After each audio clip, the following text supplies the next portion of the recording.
ఒకరోజు అక్బర్ చక్రవర్తి తన సభలో కూర్చుని ఒక ప్రశ్న అడిగాడు. మన పట్టణంలో గుడ్డివారు ఎక్కువ మందా లేక కళ్ళు ఉన్నవారెక్కువ మందా? మహారాజా, 2 రోజుల్లో మీకు సమాధానం చూపిస్తాను. మరుసటి రోజు బీర్బల్ ఒక కూడలిలో కూర్చొని చెప్పు కుట్టడం ప్రారంభించాడు. ఇక్కడ కూర్చొని పనిచేస్తే బాగుంటుంది. ఏం చేస్తున్నారు? మీ పేర్లు చెప్పండి. నా పేరు రాము, నా పేరు సోము. సాయంకాలం అక్బర్ కూడా అక్కడికి వచ్చి అదే ప్రశ్న అడిగాడు. బీర్బల్, ఏమిటి ఈ పని? అర్రే రాజా, కాలం తెలియదా? మరుసటి రోజు బీర్బల్ ఒక పెద్ద లిస్టు తీసుకొని రాజుగారికి చూపించాడు.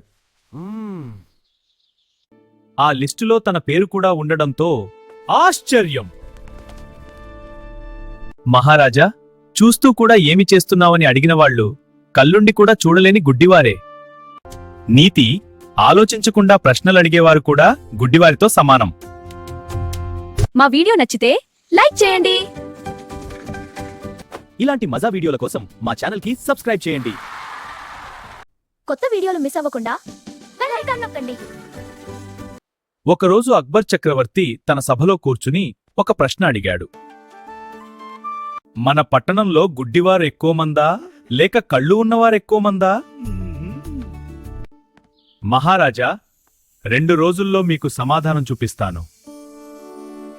మరుసటి రోజు బీర్బల్ ఒక కూడలిలో కూర్చొని చెప్పు కుట్టడం ప్రారంభించాడు. ఇక్కడ కూర్చొని పనిచేస్తే బాగుంటుంది.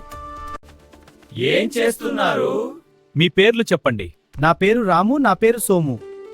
సాయంకాలం అక్బర్ కూడా అక్కడికి వచ్చి అదే ప్రశ్న అడిగాడు. బీర్బల్, ఏమిటి ఈ పని? అర్రే రాజా, కాలం తెలియదా? మరుసటి రోజు బీర్బల్ ఒక పెద్ద లిస్టు తీసుకొని రాజుగారికి చూపించాడు.